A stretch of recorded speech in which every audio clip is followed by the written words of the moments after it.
Allez, salut la team, salut à tout le monde. Donc on commence un nouveau numéro de l'actualité sportive, on est sur la 12e édition. Donc je vous présente mon collègue Alex, qui est à côté de Enchanté. moi, qui va venir nous parler de sport beaucoup mieux que moi d'ailleurs, vous allez voir.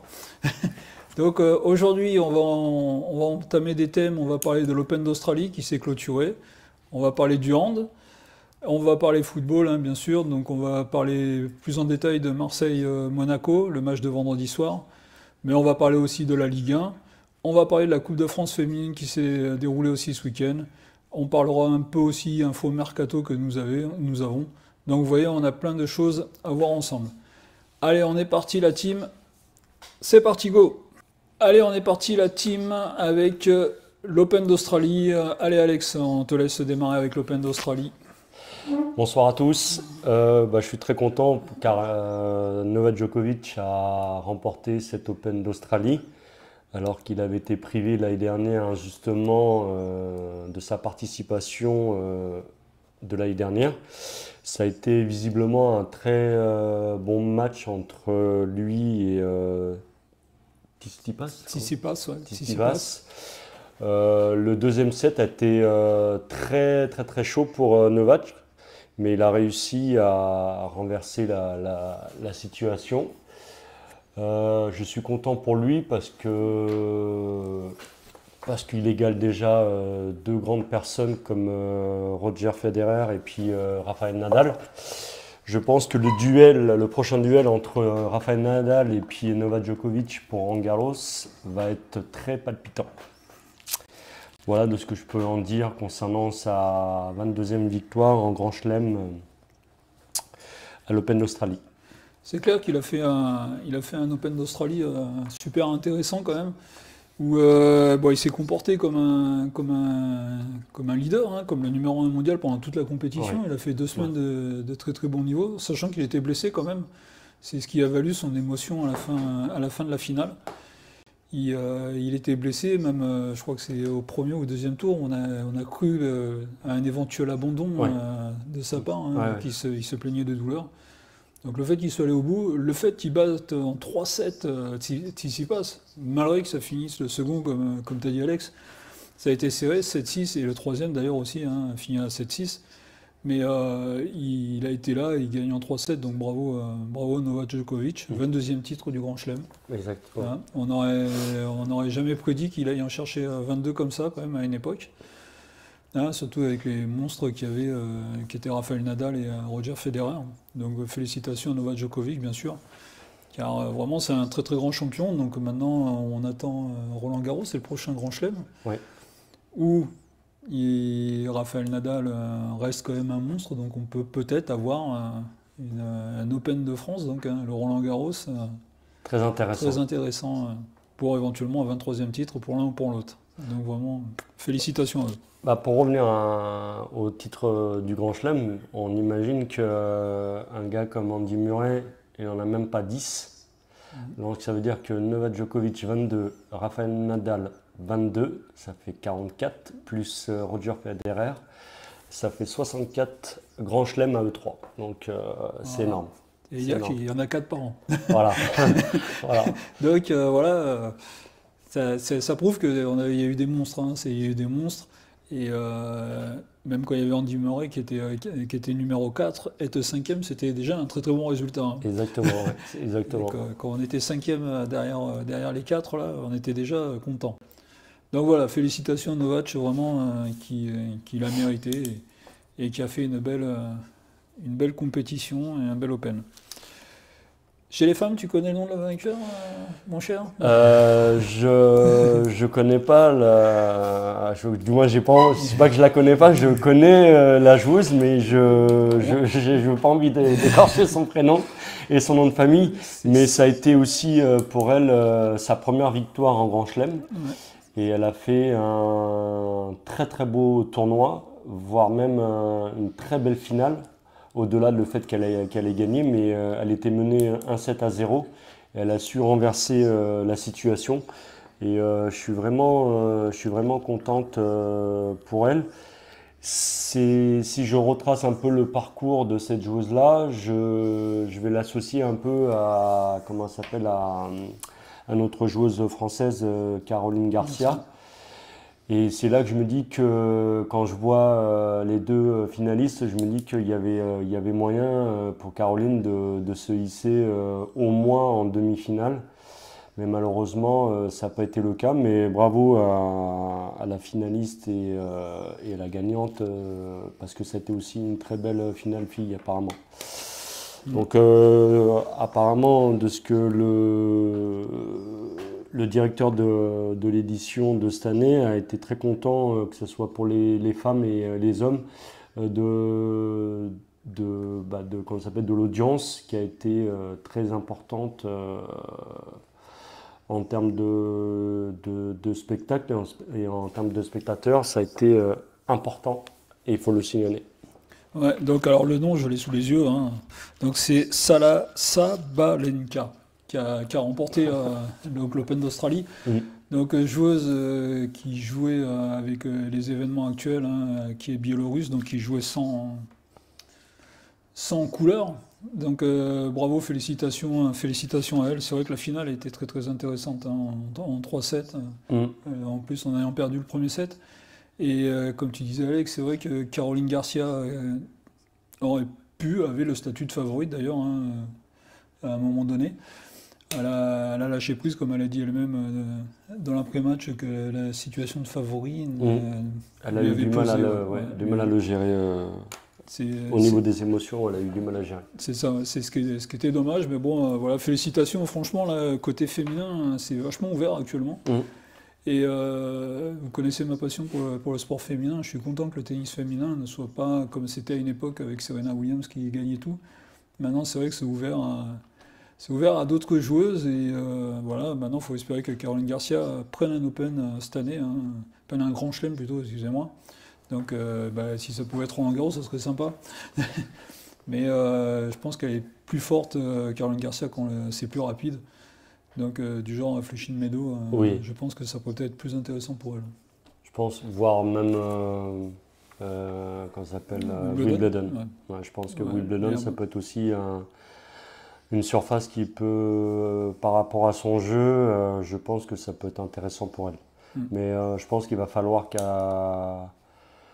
qu'elle hausse son niveau, pas forcément au niveau du jeu, mais au niveau mental. Je pense qu'il faut qu'elle se lâche, parce que je pense réellement qu'elle a les capacités à, on va dire dans le jargon, à un peu à taquiner un peu les meilleurs. Et je suis très confiant pour ces 2 prochaines saisons au niveau palmarès. Je pense qu'elle peut décrocher au moins un des 4 tournois.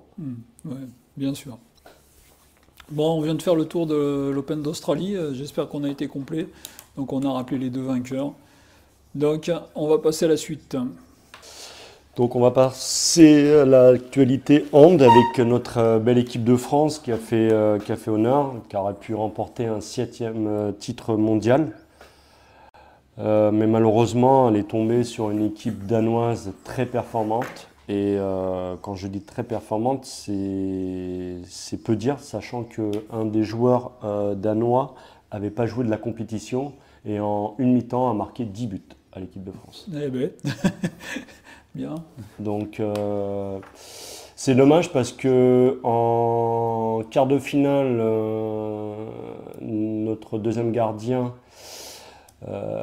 avait fait une belle prestation, une belle performance même. En demi, pareil, le gardien titulaire a fait une belle performance, mais en finale, ils ont été, je ne vais pas dire zéro parce que ça serait méchant de dire ça, mais ils n'ont pas été, ils n'ont pas eu le brin de réussite qui aurait pu faire basculer le match. Sachant qu'on a vraiment une très belle génération, parce qu'il ne faut pas oublier, c'est que Nikola Karabatic a 37 ans. Et il n'a pratiquement pas joué du tournoi, sachant qu'il a été blessé au pied. Mais je pense que l'Euro 2024, on peut prétendre au titre européen. Et il faudrait axer vraiment le tout pour les JO 2024 chez nous à Paris. sachant qu'on pourrait offrir, entre guillemets, à la France et à Nikola Karabatic un 4e titre olympique. Et c'est pas rien, parce que 4 titres olympiques, il n'y en a pas beaucoup qui peuvent prétendre à les avoir, hormis dans l'athlétisme où c'est assez, pas assez facile, mais assez où on peut se positionner sur 100 mètres, 200 mètres et 400, 4 fois 100 mètres. Et on peut vite arriver à avoir des médailles d'or olympiques. Mais pour un sport collectif, c'est très rare. Surtout qu'au hand, ça fait combien d'années qu'ils sont tout en haut? Ça fait depuis les années 90 au moins, hein, je crois De mémoire, c'est ce qu'on parlait hier soir avec ma femme. Il y a 30 ans en arrière, l'équipe de France gagnait de mémoire leur première médaille d'or. Non, ils avaient pris le bronze. Voilà, c'était contre, justement, même en Suède, il y avait Richardson et Christophe Mahé, le père de Quentin Mahé. Donc du coup, pour dire, hier soir, il y avait leurs 2 fils, 30 ans après, en finale de championnat du monde. Ouais. Donc on a vraiment un bon vivier en France concernant le hand. Et de toute façon, c'est le sport collectif qui est le plus titré, que ce soit en championnat du monde, en championnat d'Europe et aux Jeux Olympiques. Donc, si on pouvait avoir la même mentalité que ce sport-là, que ce soit au foot, au rugby et au basket, parce que j'ai vu un reportage d'eux hier soir, avant la finale. Ces gars-là, ils n'ont pas de personnes qui leur portent leurs valises et tout ça. C'est eux qui portent les affaires, qui emmènent le matériel et tout ça.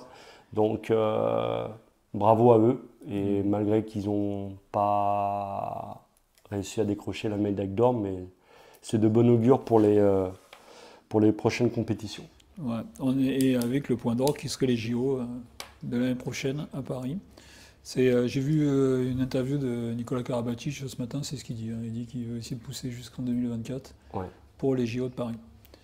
Donc voilà, affaire à suivre. Hein. Donc oui, le hand c'est ça. Hein. Les barjots, c'était à 30 ans à peu près. Donc ça fait 30 ans qu'ils sont tout en haut. Même si des fois ils perdent en finale, hein. Ça fait 2 années de suite, 2 fois de suite, je crois qu'ils perdent en finale. Oui, c'est... contre le Danemark aussi, je crois, voilà. Ça avait été aussi. Il faut aussi se rappeler que le Danemark, c'est la première équipe qui vient de faire le triplé. Donc le triplé, c'est 3 championnats du monde d'affilée. Chose qu'aucune équipe avait réussi à faire jusque-là. Donc bravo à eux, même s'il y a un joueur que j'aime pas trop, mais qui reste un des meilleurs joueurs du monde, c'est Hansen. Mais bravo à eux quand même.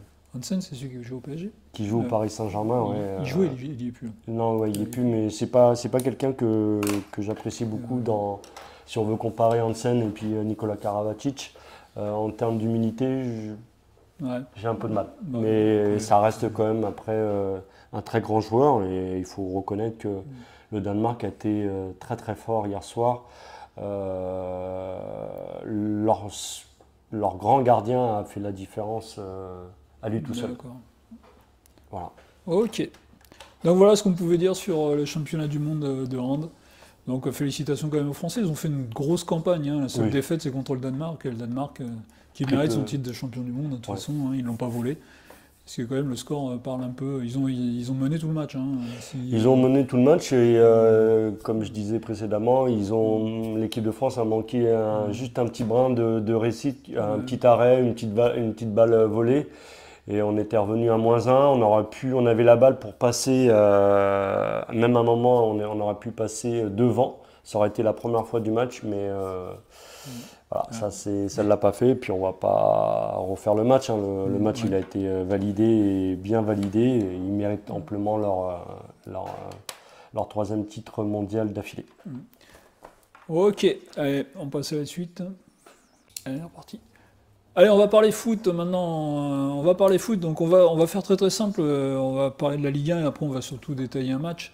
La Ligue 1, le premier a fait match nul, le second a fait match nul, le troisième a fait match nul et le quatrième a perdu. Donc voilà, hein, En les gros, quatre premiers, ouais. les quatre premiers de la Ligue 1, il n'y en a aucun qui a pu prendre les devants ce week-end. Ça a été favorable à personne, même défavorable un peu à Rennes, même s'ils perdent qu'un point sur les trois premiers.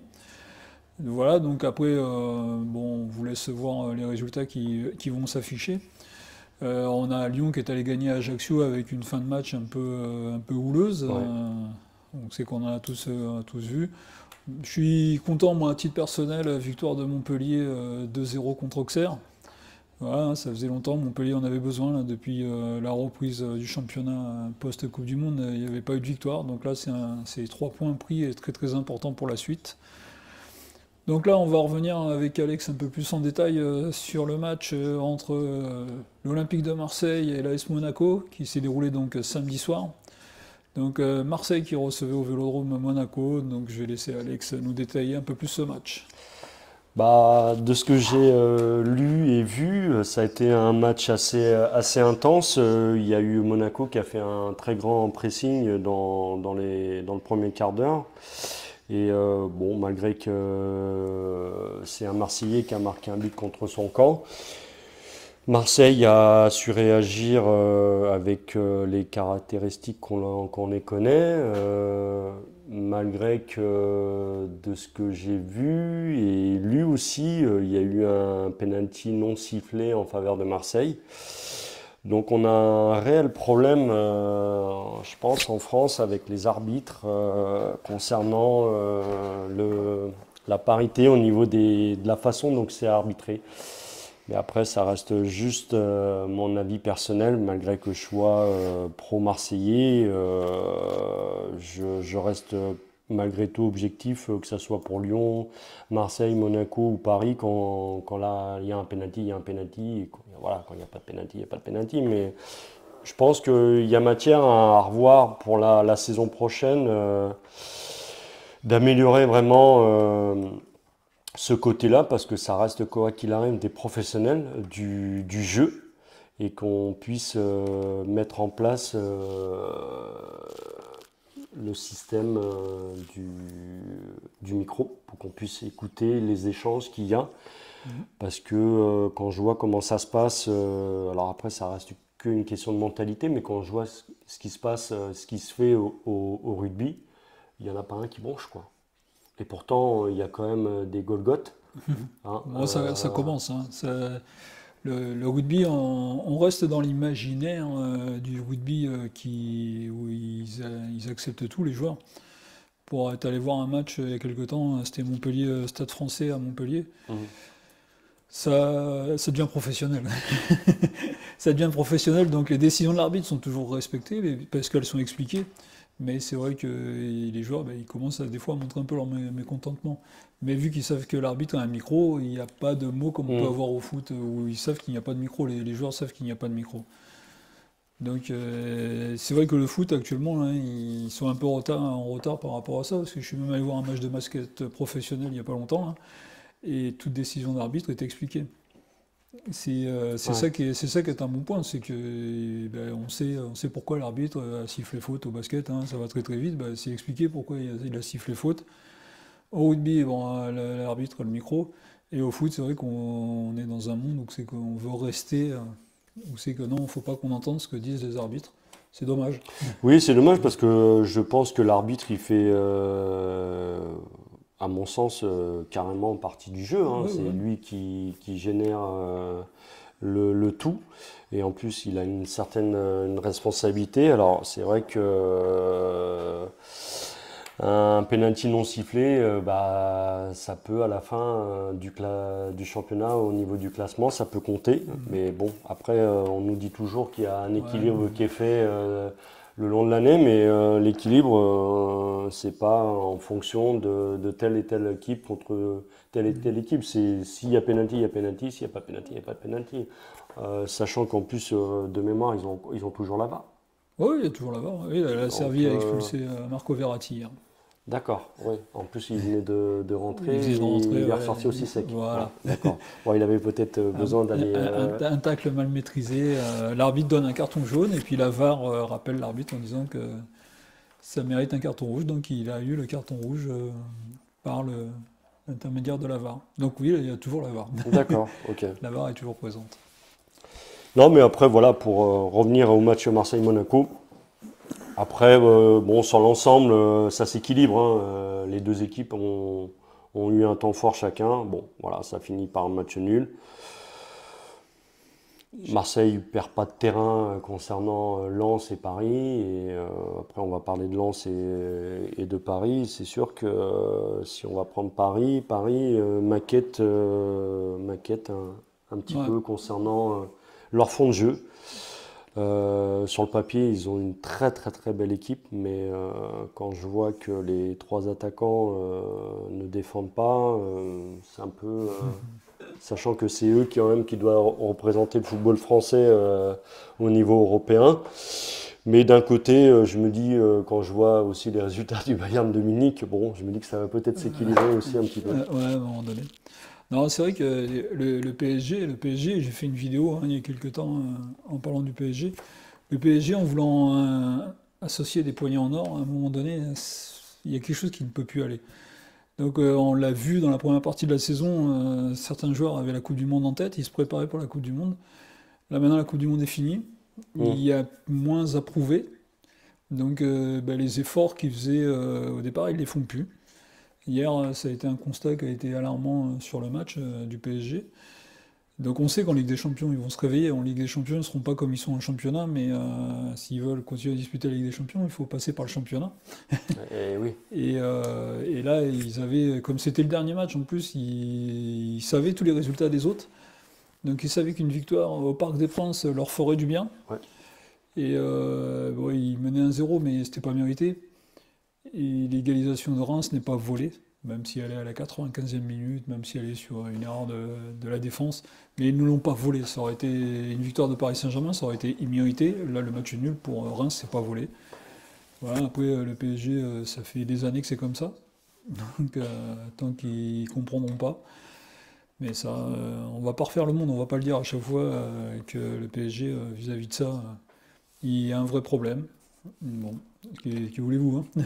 Bah, moi, si en tant que supporter, bon, même si je suis supporter de Marseille, il n'y a pas de souci, hein, il faut rester quoi qu'il arrive objectif. Paris, ça reste quand même une très très grande équipe et un très grand club. Mais ce que j'arrive pas à comprendre, c'est que qu'on puisse se séparer d'éléments qui peuvent apporter ce petit brin de réussite, un peu comme on va pas faire un débat entre les deux gardiens, mais Navas, à mon sens, il méritait pas d'être Ouais, remplaçant, c'est clair. sachant que si on regarde les stats, à chaque fois que Navas il a été titulaire dans un club, il a gagné la Ligue des Champions. Bon, certes, à chaque fois qu'il l'a gagné, il l'a gagné au Real. Mais à chaque fois qu'il était en concurrence et qu'il était numéro un, il a toujours gagné la Ligue des Champions. Alors certes, la première année, c'est pas passé très Ouais, très quand loin ils perdent en finale contre le le Bayern. Bayern. Mais moi, ce qui me chagrine, c'est que il n'y a pas quelqu'un qui tape sur la table. Alors après, tu as les trois stars devant, c'est indéniable, c'est trois très grands joueurs. Mais en défense, quand on met le brassard à Marquinhos, il manque un peu de la grinta en fait. Mhm. Même si j'adore ce joueur, Ouais, ouais, c'est ouais, quelqu'un c'est clair. qui C'est est clair. humble humainement et tout ça, mais ils ont recruté, comme il s'appelle, Ramos. Mais si je me rappelle bien, Ramos, quand il a été recruté, il avait le même âge Thiago Silva. que Thiago Silva. Alors c'est là que j'arrive pas à comprendre un peu le fonctionnement du Paris Saint-Germain, parce qu'avec tout l'investissement qu'ils ont mis depuis maintenant plus de 10 ans, Ouais, 11 ans. Ça fera 12 d'ailleurs, depuis 2011. je trouve que Je trouve je sais pas, il manque quelque chose. Ouais, et, bah, ça revient sur la vidéo que j'avais dit, moi. Et, moi, en tant que supporter du PSG, le PSG, aujourd'hui, n'est pas une équipe.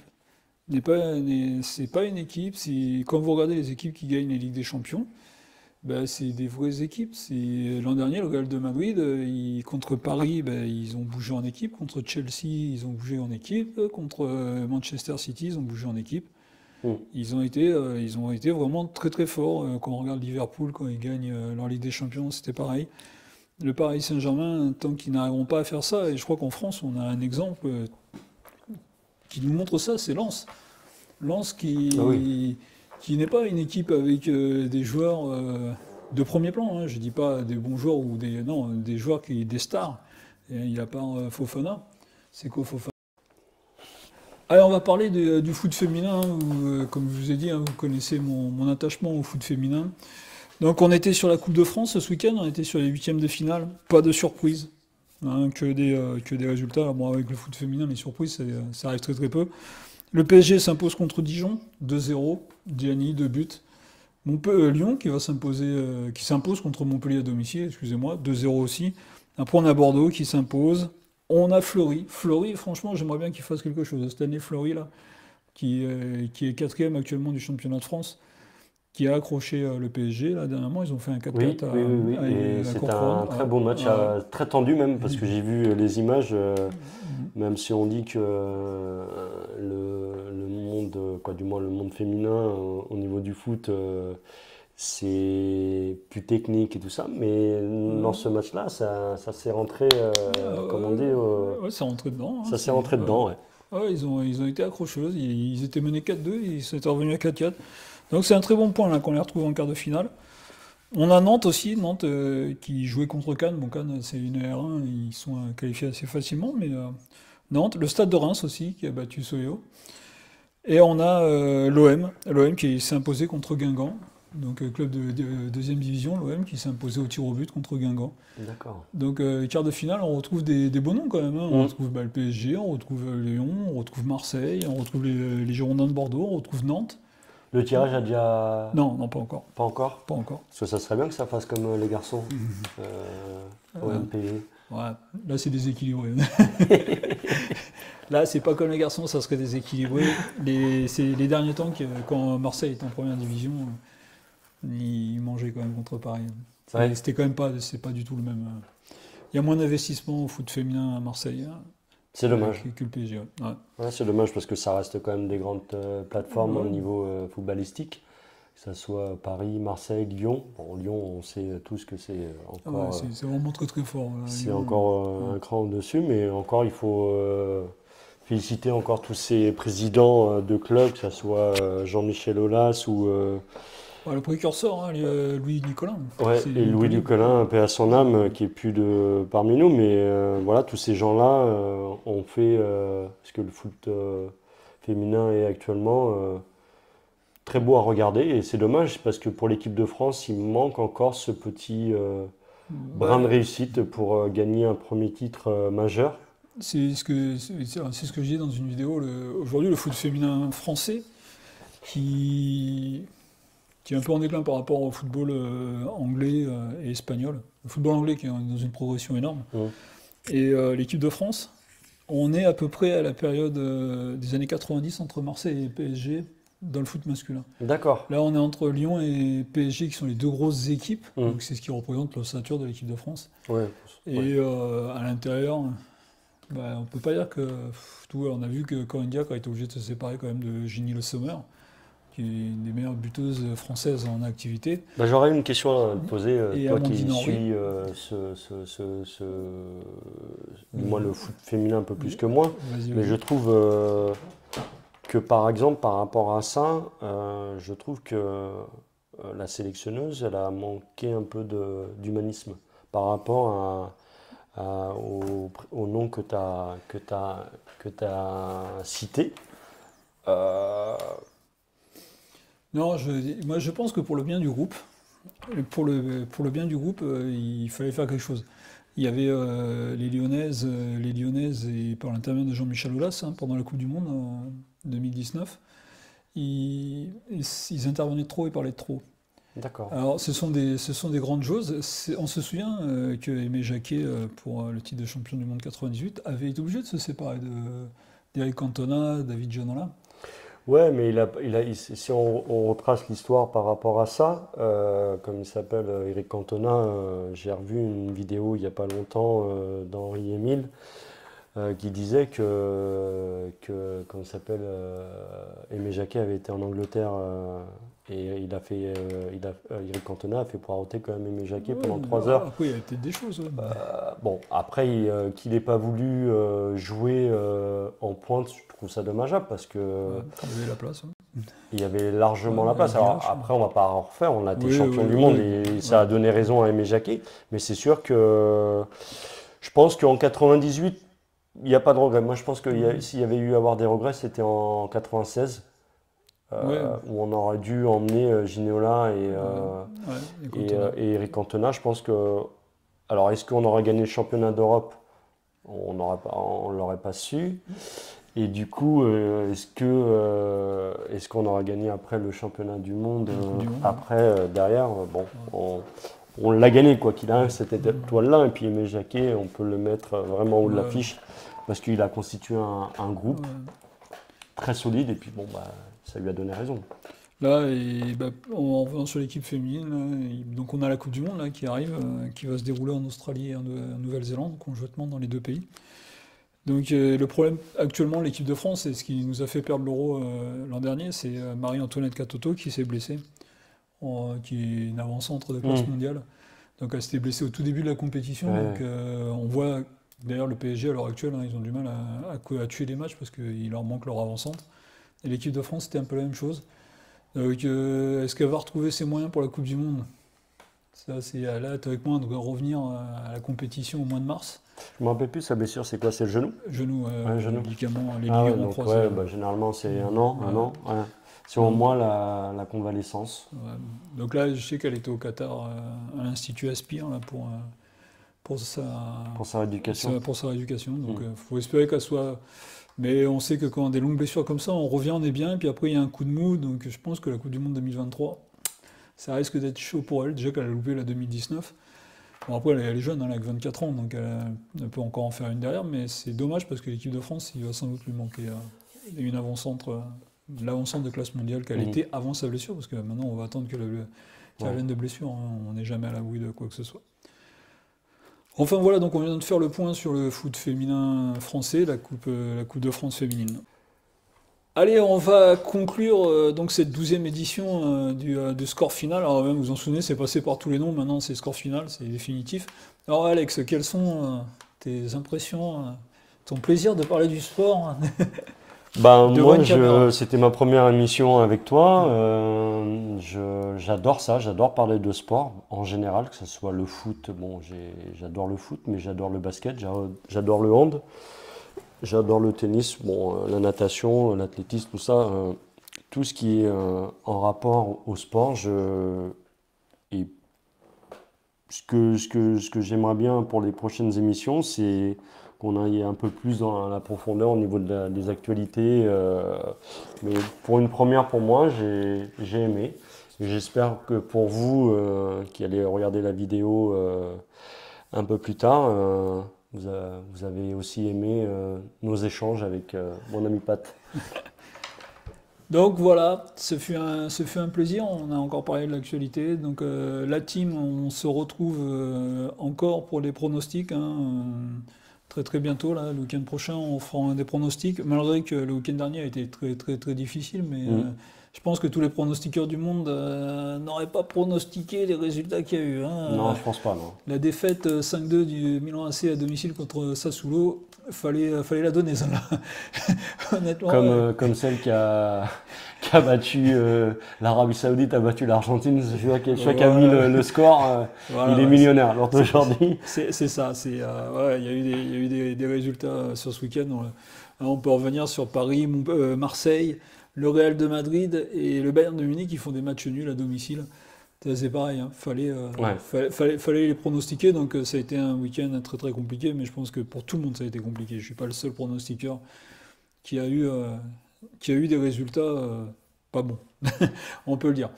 Donc je vous dis à très bientôt la team et à la semaine prochaine. Salut tout le monde.